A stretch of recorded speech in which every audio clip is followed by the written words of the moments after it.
Avis vascular center మన దేశంలోనే the best varicose vein hospital.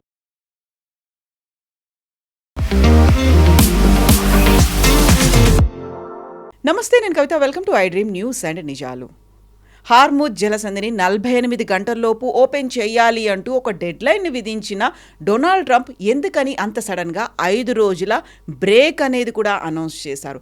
ఈ బ్రేక్ని ఇజ్రాయెల్ ఎందుకు యాక్సెప్ట్ చేయట్లేదు? ఇరాన్ నుంచే చర్చల ప్రతిపాదన వచ్చింది, డిస్కషన్స్ అవుతున్నాయని ట్రంప్ చెప్తున్నప్పుడు ఇరాన్ దాన్ని ఎందుకు కొట్టి పారేస్తోంది? యాక్చువల్గా అక్కడ ఏం జరుగుతోంది? డొనాల్డ్ ట్రంప్ ఎందుకని అంత సడన్గా 5 రోజుల బ్రేక్ అనేది అనౌన్స్ చేశారు? మనతో పాటుగా ఉన్నారు సీనియర్ జర్నలిస్ట్ సురేష్ కొచ్చతిల్ గారు. సార్ నమస్తే. నిన్న మనం మాట్లాడుకున్న దానికి ఈవినింగ్ కల్లా అంత సడన్ చేంజ్ ఎందుకని వచ్చింది?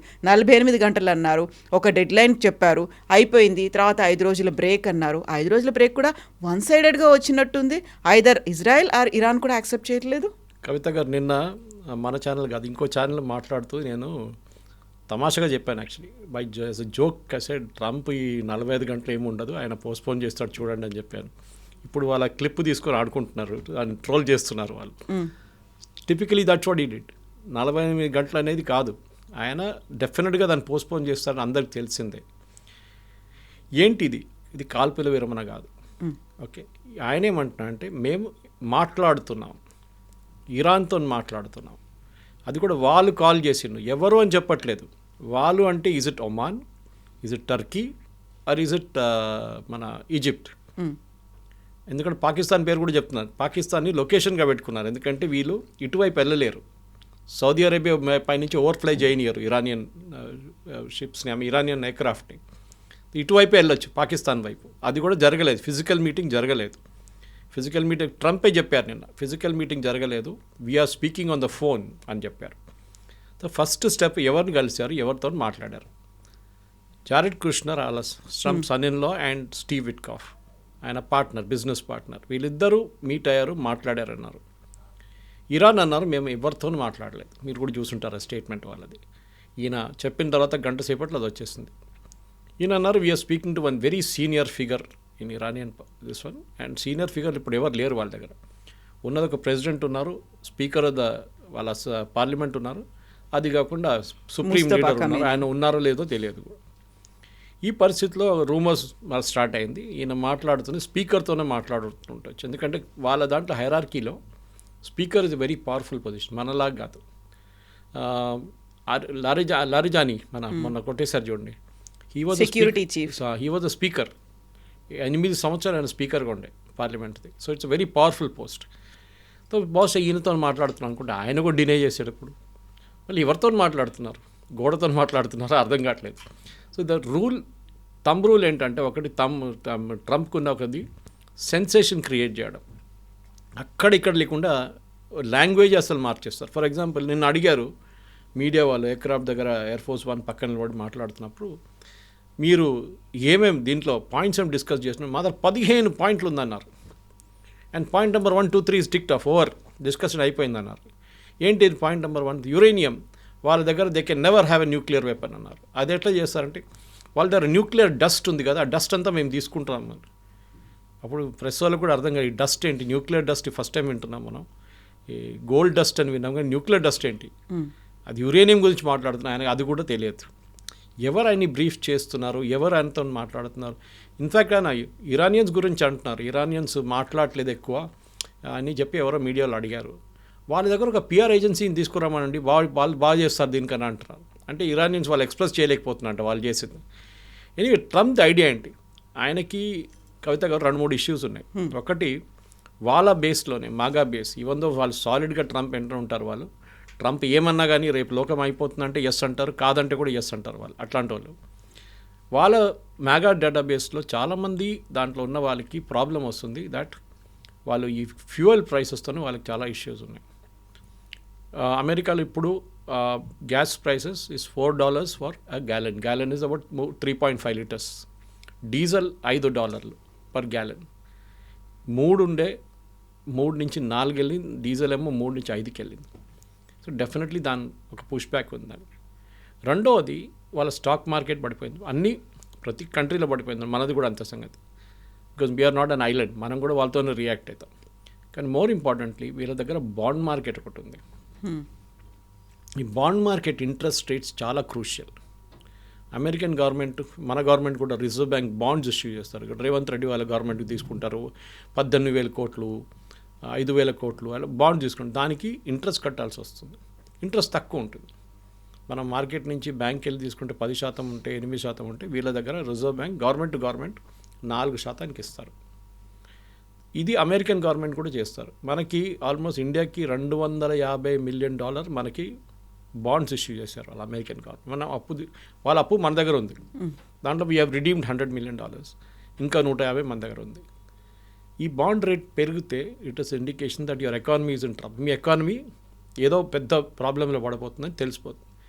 బాండ్ మార్కెట్ లాస్ట్ 1 వీక్ నుంచి ఎక్కడికో వెళ్ళిపోయింది కంప్లీట్గా. ఈ యుద్ధం మొదలైనప్పుడు నుంచే స్టార్ట్ అయింది అది. కానీ స్పెసిఫిక్గా ఈ హార్మోస్ ప్రాబ్లం రాగానే అప్పుడు ఇట్ పీక్డ్ అన్నమాట. ట్రంప్ ఈ 2 ఇష్యూస్ మెయిన్గా, ఒక ఫ్యూయల్ ఒకటి, సెకండ్ ఇస్ ఈ బాండ్ రేట్స్, 2 ట్యాకిల్ చేయకపోతే డెఫినెట్గా అమెరికా నెక్స్ట్ ఒక వారం లోపల దట్ మేజర్ ప్రాబ్లం ఉండబోతుంది తెలిసిపోయింది దానికి. ఏదో ఒక అనౌన్స్మెంట్ చేయాలి నేను. ఆయన అన్నారు యుద్ధం అయిపోయిందన్నారు. యుద్ధం అయిపోయినప్పుడు మళ్ళీ డిస్కషన్ ఎందుకు?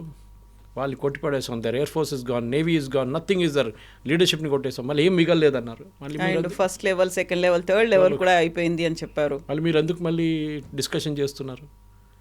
మీరే అన్నారు కదా అన్నీ అయిపోయినాయని చెప్పి. They cannot launch any more nuclear missile, they cannot do this, cannot. కానీ స్పెసిఫిక్గా ఏం జరిగిందంటే ఈయన మొన్న ఈ థ్రెటన్ చేసినప్పుడు 45 గంటల తర్వాత మేము వాళ్ళ పవర్ ఫెసిలిటీస్ మీద కొడతామని చెప్పారు స్పెసిఫిక్గా. And the biggest one to start with which is in Tehran. Iranian power infrastructure ఒక సింగిల్ మొనోలిత్ కాదు. అంటే మొనోలిత్ అంటే ఎక్స్ప్లెయిన్ చేయాలంటే మీకు ఒక సింగిల్ పెద్ద ప్లాంట్ కాదు. ట్రంప్కి అది కూడా తెలియదు. ఇజ్రాయెల్కి అట్లా ఉంది.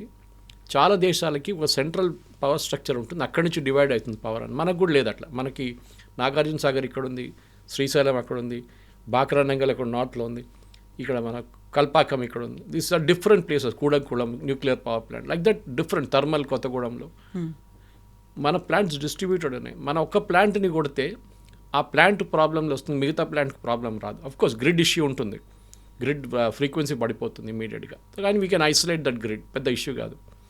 ఇది ట్రంప్ కూడా తెలియదు.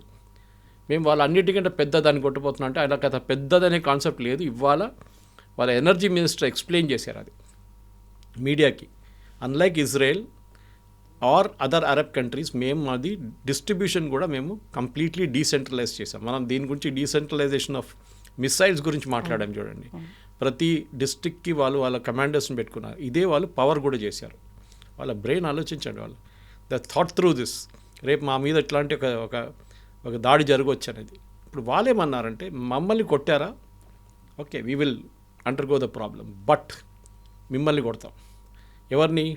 సౌదీ అరేబియాని, ఖత్తర్ని, కువైట్ని, అందరినీ మేము వాళ్ళ పవర్ స్ట్రక్చర్ మీద కొడతాం.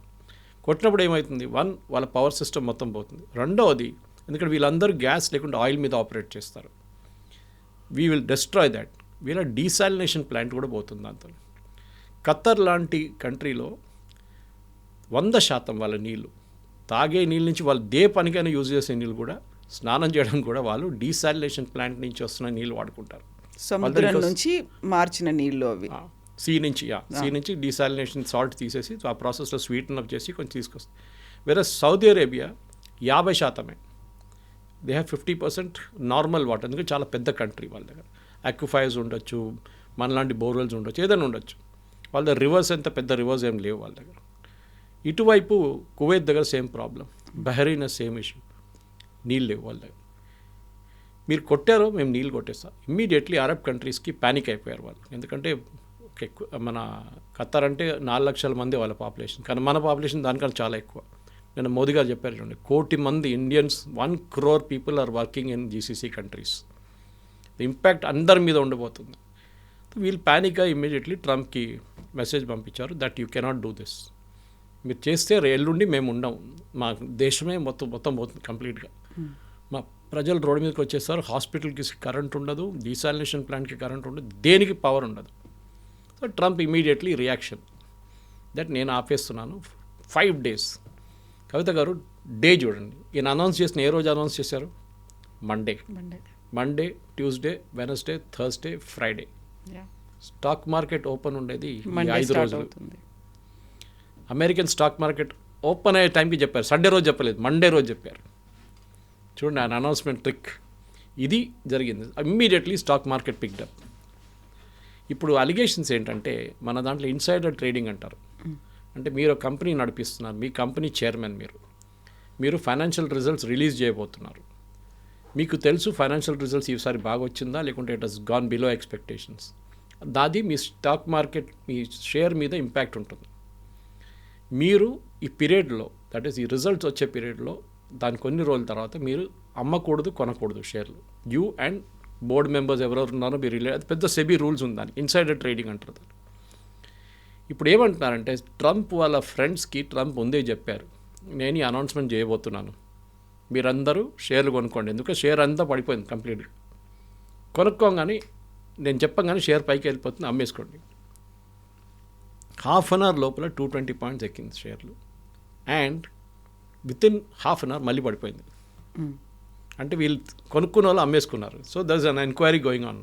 ఇన్సైడర్ ట్రేడింగ్ జరిగిందా లేదా, ఎవరెవరు కొన్నారు, ఎవరెవరు అమ్మారు, that be huge database check చేయాల్సి వస్తుంది. కానీ ట్రంప్ చాలా క్లియర్గా చేసిన పని దీనికోసం. ఒకటి, he wanted to get the stock market up. రెండోది, ఇరాన్ కూడా చెప్పారు ఫ్యూయల్ ప్రైసెస్ని తగ్గించడానికి అని చెప్పి. అండ్ ఇమ్మీడియట్లీ బ్రెంట్ క్రూడ్ 100 కన్నా తక్కువ వచ్చేసింది. ముజర్బాన్ వాళ్ళ క్రూడ్, సౌదీ అరేబియన్ క్రూడ్ కూడా తగ్గింది. ఇప్పుడు 90-95 దగ్గర నడుస్తుంది. ఈ రెండే ట్రంప్కి కావాలండే మెయిన్గా.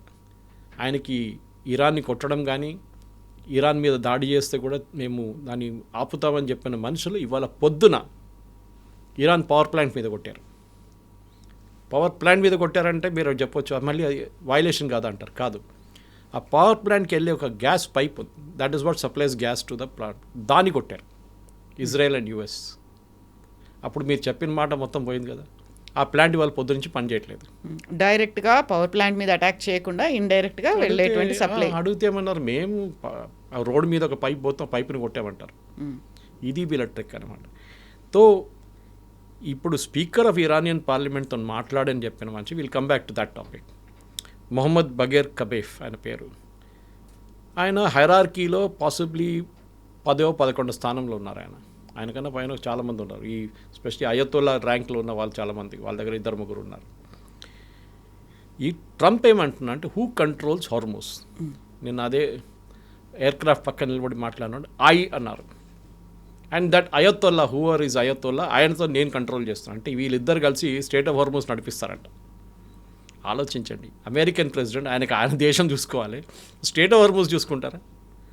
ఇది అర్థం కావట్లేదు. మీరేం చెప్పారు ఇనీషియల్ స్టేట్ ఆఫ్ హార్మోస్ని ఓపెన్ పెట్టండి, లేకుంటే బాంబ్ చేస్తాం. మీరు చేస్తారా లేదా? ఇప్పుడు ఏమంటున్నారు, నేను ఆయనతో కూర్చొని నేను కూడా గేట్ కాడ కూర్చుంటాను, ఒక స్టూల్ వేసుకొని కూర్చుంటాను, అక్కడ ఏ షిప్ వస్తుంది ఏ షిప్ వెళ్తుంది నేను చూసుకుంటూ కూర్చుంటాను. ఇది అమెరికన్ ప్రెసిడెంట్ పని అండి, ఇది అమెరికా పని అండి, ఇది కాదు. It is not there job. Arab countries ఉన్నారు, వాళ్ళు చూసుకుంటారు ఇదంతా, కానీ అది లేదు, నేనే చూసుకోవాల్సిందాన్ని. ఈ ఐ మీ మై సెల్ఫ్ అని చూడండి. ఈ యుద్ధం మొదలైనప్పుడు కవిత గారు మీకు తెలిసి ఉంటుంది, 2-3 మెయిన్ అబ్జెక్టివ్స్ ఉంటాయి. ఒకటి, రెజీమ్ చేంజ్, గవర్నమెంట్ని మార్చేస్తాం. రెండవది, యురేనియం స్టాక్ పైల్స్, అంటే న్యూక్లియర్ వెపన్ తయారు చేయడం. మూడవది, వీళ్ళది మిస్సైల్ అండ్ డ్రోన్స్, అది కంప్లీట్గా ఎలిమినేట్ చేయాలి. మూడవది చేశారు చాలా మటుకు, ఇంక్లూడింగ్ మ్యానుఫ్యాక్చరింగ్ యూనిట్ చాలా కొట్టారు. కానీ ఇప్పుడు కూడా ఇవాళ పొద్దున మనం మాట్లాడుతున్నప్పుడు ఈ టైంకి 25 డ్రోన్లు కొట్టారు సౌదీ అరేబియా మీద, యుఏఈ మీద 11 డ్రోన్లు కొట్టారు. ఆలోచించండి, ఇంత అయినాక కూడా వాళ్ళు చేస్తున్నారు. అంటే they are provoking the Arab nations to attack. కానీ వాళ్ళు చేయట్లేదు, వాళ్ళు చాలా స్మార్ట్ అయిపోయినారు. ఇప్పుడు సౌదీ అరేబియా ఇరాన్ని కొట్టారనుకోండి, ఈ వార్ ఎక్స్పాండ్ అయిపోతుంది. మళ్ళీ సౌదీ అరేబియా మీద ఉన్న డ్రోన్లు అన్నీ పంపించేస్తాడు. ఇప్పుడున్న పరిస్థితిలో ఫస్ట్ మ్యాటర్ జరగలేదు, ఇరానియన్ రెజీమ్. నా అనాలిసిస్ ప్రకారం ట్రంప్ ఏం గేమ్ ఆడుతున్నారంటే, ఒకటి, అక్కడ ఉన్న వాళ్ళ నడిమిట్లోనే ఒక కన్ఫ్యూజన్ క్రియేట్ చేస్తున్నారు. అది టిపికల్ పాలిటిక్స్. ఇప్పుడు మన దగ్గర కూడా పార్టీలు ఉంటే 3 గ్రూపులు ఉంటే, మీరు ఒక గ్రూప్ చెప్తారు నేను మీ వాళ్ళని ముఖ్యమంత్రి చేస్తాను, రెండోవని పిలిచి అదే అంటారు, మూడోవని పిలిచి అదే అంటారు. వీళ్ళు ముగ్గురు అనుకుంటారు మా లీడర్ ముఖ్యమంత్రి అయిపోతాడు. కానీ మీరు ఆడే గేమ్ ఇంకోటి, ఒక్కరే సపోర్ట్ చేస్తారు మీరు. Possibly speaker of Iranian parliament Mohammad Bagher, ఆయన్ని బహుశా ఈయన ఒక లీడర్గా తయారు చేస్తున్నారు. మనం వెనిజువేలాలో చేసాం చూడండి అట్లా. కానీ ఇరాన్లో పవర్ అనేది మీకు తెలిసిందే, it is with the Iran national security guards. వాళ్ళ దగ్గర ఉంది. వాళ్ళు డిసైడ్ చేస్తారు ఎవరు ప్రధానమంత్రి, ఎవరు స్పీకరు, ఎవరు సుప్రీం లీడర్ అని డిసైడ్ చేసేది రెవల్యూషనరీ గార్డ్స్ వాళ్ళ దగ్గర. ఆ పవర్ ట్రంప్కి ఏం చేయలేకపోతాడు. ట్రంప్ ఎంత ప్రయత్నించా కానీ ఈ రెవల్యూషనరీ గార్డ్స్ పక్కన జరగకుండా ఏం చేయలేరు. ఇది మెయిన్ థింగ్ అవుతుంది. This is the problem. ఎందుకంత సడన్గా ట్రంప్ వన్ సైడెడ్గా డెసిషన్ తీసుకున్నాడు? Not even approaching Israel. కలిసి అటాక్ చేశారు, కలిసే యుద్ధం చేస్తున్నారు. ఇప్పటిదాకా నెతన్యాహు మాట్లాడలేదు, ట్రంపే మాట్లాడుతూ వచ్చాడు. సడన్గా ఇప్పుడు నెతన్యాహు చెప్పింది నేను ట్రంప్తో మాట్లాడతాను, we will continue the war, మేము అటాక్స్ చేస్తూనే ఉంటాము అనేటువంటి మాట నెతన్యాహు దగ్గర నుంచి వచ్చింది. సో ఆ షాక్ అనేది ఎవరికి తగిలింది? అసలు నెతన్యాహుకు తగిలిందా, ఇరాన్కి తగిలిందా, సొంతంగానే ట్రంప్ చేసుకున్నారా? నెతన్యాహు మెంటలీ ప్రిపేర్డ్గా ఉన్నాడు. ఆయనకి తెలుసు ట్రంప్ మెంటాలిటీ ఎట్లా అని. ట్రంప్కి ఒక డొమెస్టిక్ ఆడియన్స్ చూసుకుంటున్నారు ఆయన. ఆయిల్ ప్రైసెస్ పెరిగింది, బాండ్ ప్రైసెస్ పెరిగింది, దాంతోపాటు ఇన్ఫ్లేషన్ పెరిగింది. వాళ్ళ డొమెస్టిక్ ఆడియన్స్ సఫర్ అవుతున్నారు. సో డెఫినెట్గా ట్రంప్కి అక్కడ మిడ్ టర్మ్ పోల్స్ రాబోతుంది, దాని మీద డెఫినెట్గా ఇంపాక్ట్ ఉంటుంది. అదొకటి ఉన్నప్పుడు ఇజ్రాయెల్కి ఆ ప్రాబ్లం లేదు. ఇజ్రాయెల్లో ఎలక్షన్ రాబోతుంది ఇంకా కొన్ని నెలల తర్వాత. నెతన్యాహు డెఫినెట్లీ ఎలక్షన్ గెలుస్తారు. ఆయనకి ఈ వార్ ఎన్ని రోజులు నడుస్తుందో అన్ని రోజులు ఆయనకి ఎలక్షన్ గెలవడానికి ఛాన్స్ ఉంటుంది. కావాలంటే ఎలక్షన్ నడుస్తున్నప్పుడు కూడా ఆయన బాంబ్ చేసుకుంటాడు కావాలంటే ఓట్ల కోసం. వాళ్ళ కాన్సన్ట్రేషన్ అంతా రెండే ఇప్పుడు. ఒకవైపు ఇరాన్ దగ్గర ఉన్న మిసైల్ కేపబిలిటీని కొట్టడం. ఇవాళ పొద్దున కూడా ది అటాక్ ఇజ్రాయెల్. నిన్న డిమోనా అటాక్ చేశారు, మీరు చూస్తుంటారు. న్యూక్లియర్ వాళ్ళ ఫెసిలిటీ, వాళ్ళ ప్లాంట్ అని చెప్పారు, మిసైల్ ప్రొడక్షన్ అని చెప్పారు, న్యూక్లియర్ ఫెసిలిటీ అట్ డిమోనాని లిటిల్ ఇండియా అంటారు. అక్కడ మన మహారాష్ట్ర నుంచి వెళ్ళిన చాలామంది జ్యూస్ అక్కడ ఉన్నారు. ఈ డిమోనాని కొట్టిన దానికి మీరు చూడండి, వాళ్ళు కరెక్ట్గా ప్లాన్డ్గా కొట్టారు. వాళ్ళు ఇరాన్ దగ్గర కేపబిలిటీ డెఫినెట్గా ఉందని తెలిపాను. డిగో గార్షియా కొట్టారు. డిగో గార్షియా సక్సీడ్ కాలేదు, కానీ 4000 కిలోమీటర్ అంటే 3700 కిలోమీటర్ ట్రావెల్ చేస్తుంది ఆ మిసైల్ ఇరాన్ నుంచి. ఇరాన్ దగ్గర ఐసీబీఎం లేదనుకున్నాం, కానీ ఇరాన్ దగ్గర ఐసీబీఎం ఉంది. ఇప్పుడు అమెరికాకి తెలిసింది, పాసిబ్లీ ఇజ్రాయెల్ కూడా తెలియదు ఈ మాట. ఇప్పుడు ఇజ్రాయెల్ స్ట్రాటజీ ఏంటంటే లెబనన్, సౌత్ లెబనన్ ఆక్యుపై చేయడం. వాళ్ళకి లెబనన్ వైపు నుంచి మిసైల్స్ ఆపితే వాళ్ళకి నార్త్ ఇజ్రాయెల్ సేఫ్ అయిపోతుంది, నార్దర్న్ ఇజ్రాయెల్, గోలాన్ హైట్స్ అటువైపు. అది వాళ్ళ స్ట్రాటజీ. సో వాళ్ళు రిపీటెడ్గా నిన్న సౌత్ లెబనన్ మేము ఆక్యుపై చేయబోతున్నామని వాళ్ళ డిఫెన్స్ మినిస్టర్ అన్నారు. లిటానీ రివర్ దాకా that they will capture that south Lebanon. ఆ సౌత్ లెబనన్ అటువైపు వెళ్ళే బ్రిడ్జ్ అంతా కొట్టుపడేశారు నిన్న. మేజర్ బ్రిడ్జెస్ డెమాలిష్ చేసేసారు ఎయిర్ రైడ్లు. వాళ్ళ స్ట్రాటజీ అది ఆక్యుపై చేసుకుంటే వీళ్ళ మిసైల్స్ తగ్గిపోతుంది, వీళ్ళ రేంజ్ ఉండదు అని చెప్పేసి. కానీ అక్కడ కూడా మనం వీఆర్ మిస్టేకింగ్. ఎందుకంటే అక్కడ కూడా మొన్న ఒక ఎయిర్ స్ట్రైక్లో 4 Iranian revolutionary guards senior leaders అక్కడ చనిపోయారు లెబనాన్లో. వాళ్ళు ఏం చేస్తున్నారు లెబనాన్లో? డెఫినెట్లీ వారి యుద్ధం మొదలైన ముందే వచ్చారు అక్కడికి. ఇన్ఫ్యాక్ట్ నస్రుల్లాని చంపినప్పుడు కూడా దాంతోపాటు అక్కడ కూడా 3 రెవల్యూషనరీ గార్డ్ చనిపోయారు. దానికన్నా ముందు ఒక సంవత్సరం ముందు ఒక పెద్ద డిప్లొమాటిక్ ఇన్సిడెంట్ జరిగింది. సిరియాలో ఉన్న ఒక ఇరానియన్ ఎంబసీ పక్కన ఒక బిల్డింగ్ మీద ఇజ్రాయెల్ బాంబు వేశారు. 4 రెవల్యూషనరీ గార్డ్ కమాండర్స్ చనిపోయారు. దాంట్లో పెద్ద ఇష్యూ చేశారు వీళ్ళు ఇరాన్. అది diplomatic thing, how did you bomb it, అది అని చెప్పి. సో ఇజ్రాయెల్ చెప్పారు మేమేం చేయాలి, అది that is not inside the compound, పక్కన ఉండే. సో ఇప్పుడు ఇరాన్ ఇప్పుడు ఏం డిమాండ్ చేయబోతున్నారంటే, ఒకటి వాళ్ళకి వాళ్ళ హిజ్బుల్లాని పక్కన పెట్టేస్తారు, హూతీలను కూడా పట్టించుకోరు, హమాస్ని కూడా దే డిస్బ్యాండ్ దమ్ నౌ. కానీ మేము యుద్ధం ఆపాలంటే మీ 3-4 డిమాండ్స్ వాళ్ళు ఆల్రెడీ ముందే చెప్పేశారు. ఒకటి, మా మీద ఇప్పటి నుంచి దాడులు జరగకూడదు. అది ఎవరైనా అగ్రీ చేస్తారండి? చేయరు. America will not agree, Israel will not agree అంటారు. రెండవది, మాకు మా న్యూక్లియర్ ప్రోగ్రామ్ పీస్ఫుల్ పర్పసెస్ కోసం మేము నడిపించుకుంటాం, మిగతా న్యూక్లియర్ది ఐఏఏకి ఇచ్చేస్తాం కావాలంటే. 450 కిలోలు ఎంత ఉంది, 50 కిలోలు మాకు కావాల్సిన న్యూక్లియర్ ప్లాంట్ కోసం పెట్టుకుంటాం, మిగతా 400 కిలోలు we will give it to International Atomic Energy Agency or Russia, whoever it may be. మూడవది, ఇప్పుడు దాకా జరిగిన దాడుల్లో వాళ్ళ ఇన్ఫ్రాస్ట్రక్చర్ మొత్తం ధ్వంసమైంది, దానికోసం కాంపెన్సేషన్ కావాలి. ఈ 3 మెయిన్ పాయింట్స్ వాళ్ళ దగ్గర ఉంది. దీని ఫస్ట్ పాయింట్ ఇజ్రాయెల్ అంగీకరించారు. Even if US says yes, Israel still say no. వాళ్ళకి ఏంటంటే ఏ రోజు కావాలంటే ఇరాన్ వెళ్ళి మేము కొట్టచ్చు అనే ఒక కాన్ఫిడెన్స్ ఉంది వాళ్ళకి. బికాజ్ ఎయిర్ డిఫెన్స్ మొత్తం పోయింది, వాళ్ళ రాడార్ పని చేయట్లేదు, ఎయిర్క్రాఫ్ట్ లేదు వాళ్ళ దగ్గర. So they are doing this. America బహుశా అగ్రీ చేయొచ్చు దట్ మీ మీద దాడి చేయం, అయిపోయింది మాది, మా ప్రోగ్రామ్ ఫినిష్ అయిపోయింది. కాంపెన్సేషన్ కూడా ఎవరు ఇవ్వరు. Uranium is a touch issue. ఎందుకంటే యురేనియం ఒకసారి వీళ్ళ చేతికి వచ్చేస్తే అమెరికా ఆర్ ఐఏఏ ఒక కాన్ఫిడెన్స్ వచ్చేస్తుంది, వీళ్ళు ఇంకా న్యూక్లియర్ వెపన్స్ డెవలప్ చేయలేరు అని చెప్పేసి. ఈ 3 పాయింట్స్ వాళ్ళు అడిగారని చెప్పి నిన్న కూడా I made a note of that అనమాట. కానీ ఇక్కడి నుంచి ముందుకు వెళ్ళాలన్నప్పుడు వీళ్ళు ఏం చేస్తారు, what should be the next step of America. నేనేమనుకున్నాను, నిన్న ట్రంప్ ఇంత సీరియస్గా అనౌన్స్ చేసిన తర్వాత ఇవాళ బహుశా ఒక డల్ డే ఉండబోతుంది, మనకి డిస్కషన్ కూడా ఏమి ఉండదు టిల్ ఫ్రైడే మనం ఏం న్యూస్ లేదు, బాంబులు పడలేదు అనుకుంటే అప్పుడే పడ్డది బాంబు పొద్దునే. ఇజ్రాయెల్ వేసారు, దాని తర్వాత అమెరికా వేసారు, చెప్పాను చూడండి, పవర్ ప్లాంట్ పక్కన కొట్టారు. సో దట్ మీన్స్ వీళ్ళు ఆపట్లేదు. ట్రంప్ చెప్పిన మాట ట్రంప్కే వీళ్ళు ఆయనకే ఎవరు పట్టించుకోవట్లేదు. ఎందుకంటే వాళ్ళ ఆర్మీ, వాళ్ళ air force and their navy వాళ్ళు ఎవరు ఇప్పుడు ట్రంప్ని మాట వినట్లేనట్లున్నారు. ఎందుకంటే మెరీన్స్ని తీసుకొస్తున్నారు ఖర్గ్ ఐలాండ్ మీద దాడి చేయడానికి. మీరే అన్నారు హార్మూజ్ ఓపెన్ పెట్టండి, we will patrol it together అని చెప్పారు. మళ్ళీ why are you going to Kharg island? Moment అమెరికాలో చాలా సెన్సిటివ్ అనే ఇష్యూ అంటే బూట్స్ ఆన్ ద గ్రౌండ్ అంటారు. అంటే వీళ్ళ సోల్జర్స్ని ఫిజికల్లీ అక్కడ వెళ్ళి పంపించడం, ఇరాన్లో బ్యాటిల్ ఫీల్డ్లో ఉంచడం. డెఫినెట్గా చాలామంది చనిపోతారు, డ్రోన్లు కానీ మిసైల్ కానీ ఏదో అది జరిగితే ఈవెన్ 5 మంది చనిపోతే కూడా it will become a big issue in US. వాళ్ళకి చాలా సెన్సిటివ్ అవ్వరు. మనం అంటాం ఎప్పుడైనా single death is a tragedy, million is a statistics అంటాం. అదే సంగతి ఇక్కడ కూడా. ఇప్పటికే 16 మంది చనిపోయారు అనే లెక్కలు చెప్తున్నాయి, అండ్ 140 మంది ఇంజర్డ్ అయ్యారు. అది కూడా చాలా ఇంపార్టెంట్. సో ఇప్పుడు ఆంఫిబియస్ షిప్స్ కానీ అడిషనల్ తీసుకొస్తే ఇరాన్ ఏమన్నారంటే, మీరు వీళ్ళని తీసుకొస్తే ఒకటి మేము కార్గిల్ మీద దాడి చేస్తాం, మా సంపత్తి కూడా పోతుంది దాంతో, our tanks will get hit, doesn't matter. మేము రెడ్ సీ వైపు కూడా మైన్స్ వేస్తాం, ఫర్గెట్ స్ట్రేట్ ఆఫ్ హార్మూజ్, అక్కడ కూడా మైన్స్ వేసేస్తాం, రెడ్ సీ వైపు కూడా వేసేస్తాం, మొత్తం పెర్షియన్ గల్ఫ్ మొత్తం మేము మైన్లు వేసేస్తాం, ఎక్కడెక్కడి నుంచి షిప్స్ పోతాయి, entire thing will get blockade. ఇప్పుడు ఇదన్నీ కలుపుకుంటున్నప్పుడే ట్రంప్కి ఈ ప్యానిక్ సిచ్యువేషన్లో వచ్చేసారు.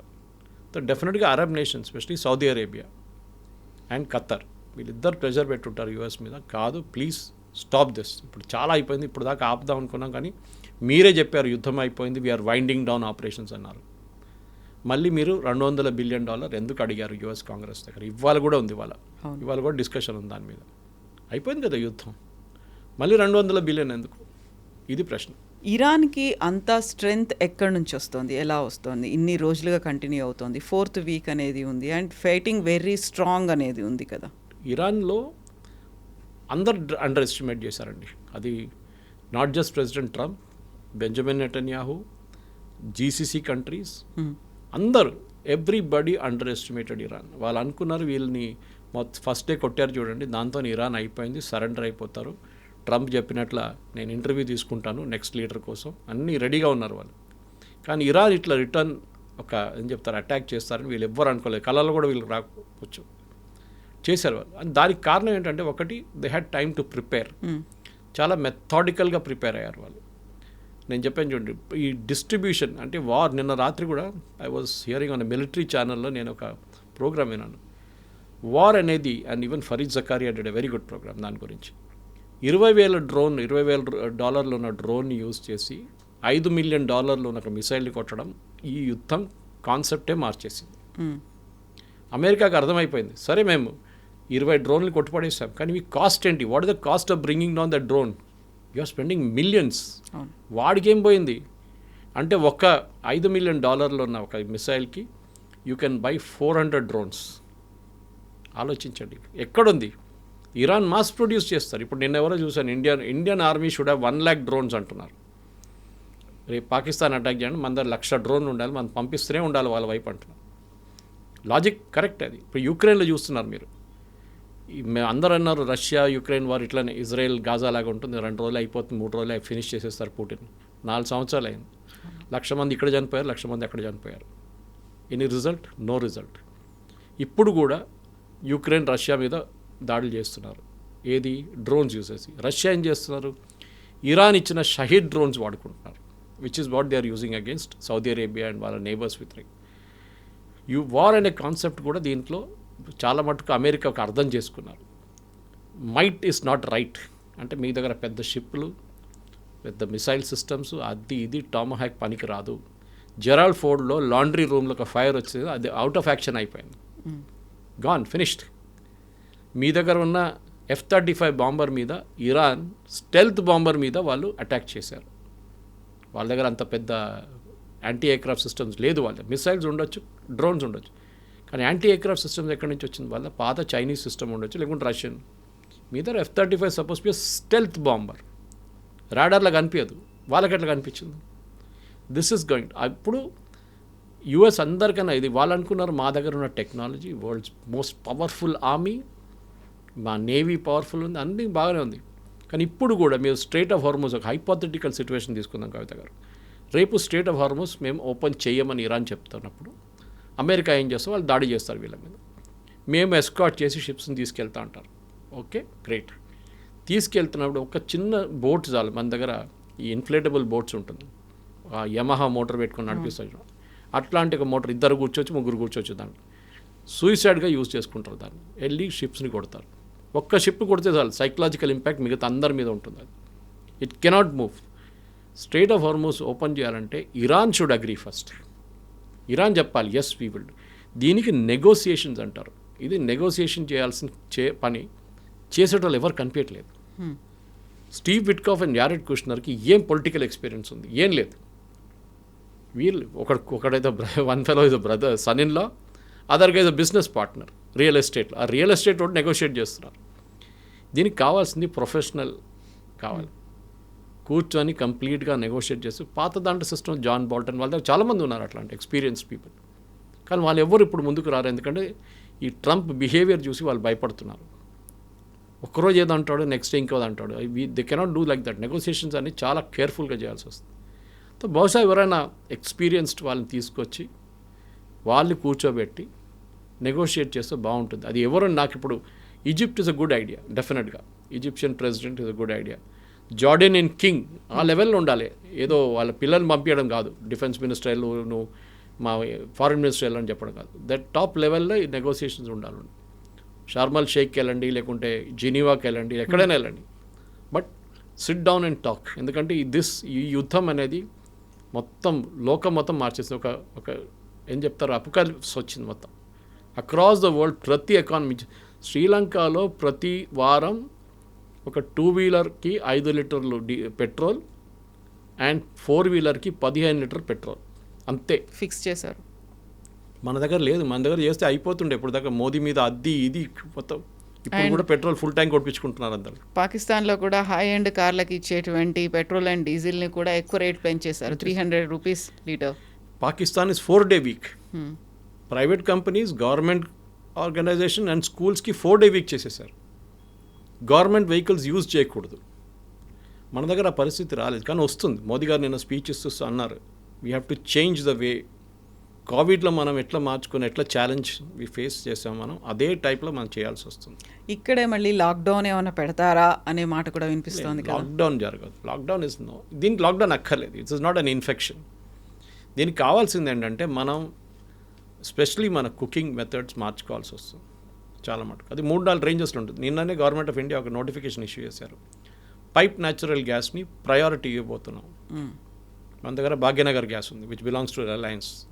పైప్ న్యాచురల్ గ్యాస్ ప్రతి చోట్ల వాళ్ళు పైప్ వేసుకున్నారు, కానీ డిస్ట్రిబ్యూషన్ జరగట్లేదు. ఇది మన ఎలక్ట్రిసిటీ కనెక్షన్ లాగా.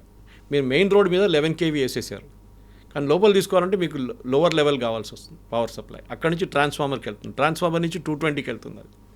ఇది జరగట్లేదు. సో పైప్స్ ప్రతి చోట వేసారు, కానీ దాన్ని డిస్ట్రిబ్యూషన్ చేయట్లేదు. అది మనం on a war footing basis ప్రతి సిటీలో చేయాల్సి వస్తుంది. నేను బహుశా చెప్పే ఉంటాను మీద, నేను ట్రివాండ్రంలో ఉన్నప్పుడు when I was working with జనం టీవీ, నేను అక్కడ వాళ్ళు నాకు ఒక 3-bedroom ఫ్లాట్ ఇచ్చారు. నేను వెళ్ళి చూస్తే గ్యాస్ కావాలని, గ్యాస్ కోసం, సిలిండర్ కోసం దేవులాడితే అది చేస్తే no neat, it's a pipe gas అన్నారు, విచ్ ఇస్ ద రెవల్యూషన్. ఆ టైంలో I'm talking of covid time. ఆ టైంలో కూడా వాళ్ళ దగ్గర పైప్ గ్యాస్, మన దగ్గర ఎన్నో అపార్ట్మెంట్స్, కొత్త అపార్ట్మెంట్స్లో కూడా పైపులు వేసారు, కానీ కనెక్షన్ ఇవ్వలేదు. సో గవర్నమెంట్ ఒక ఇన్సెంటివ్ ఇవ్వాల్సి వస్తుంది. నేను కూడా మాట్లాడారు ఇన్సెంటివ్ గురించి. We have to have an incentive. Especially డాబాలు, రోడ్ సైడ్ డాబాలు, వాళ్ళకేం కావాలి, ఎథనాల్ బేస్ కుకింగ్ చేయొచ్చు వాళ్ళు. ఎందుకంటే ఫార్మింగ్ వాటి నుంచి ఎథనాల్ ఈజీగా వచ్చేస్తుంది వాళ్ళకి. రూరల్ ఏరియాస్లో బయోగ్యాస్ యూజ్ చేసుకోవచ్చు.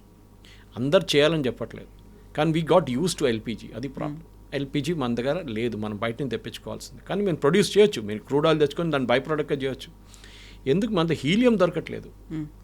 Helium is used in semiconductors, helium is used in MRI scan. MRI scan లాగిపోతాయి రేపు.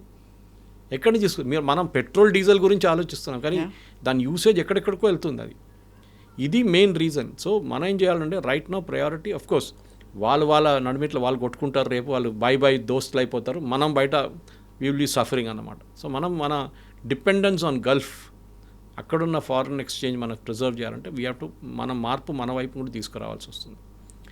గల్ఫ్ ఎట్లా మారుస్తున్నారు? ఎందుకంటే మొహమ్మద్ బిన్ సల్మాన్ అన్నారు ఈ ఆయిల్ ఎక్కువ రోజులు ఉండదు, we also got to change అన్నారు. ఇవాళ పొద్దున ఐ వాచ్డ్ చాలా మంచి ఒక ఆర్టికల్ వచ్చింది గల్ఫ్ న్యూస్లో. గుజరాత్లో అదానీ వాళ్ళ పెద్ద ఒక solar project.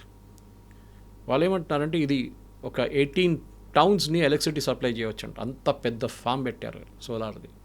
Why not everywhere? ప్రతి చోట Cochin airport can be fully 100% solar. ప్రతి చోట్ల చేయాల్సింది ఇది. కానీ దానికి ఒక మెంటల్ మేకప్ మార్చాల్సి వస్తుంది. మన దాంట్లో అది లేదు. We are comfortable with LPG. కానీ ఎల్పిజి అక్కడి నుంచి రేపు రాదు. లేకుంటే ఇప్పుడు చూడండి ఖతార్ ఏమంటున్నారు, నెక్స్ట్ 5 years మేము సప్లై చేయలేము, అంత డ్యామేజ్ జరిగింది మాకు. మీరు ఎక్కడికి వెళ్తారు? Qatar supplies world's 20% gas, liquid natural gas. మీరు ఎక్కడ వెళ్ళి తీసుకుంటారు?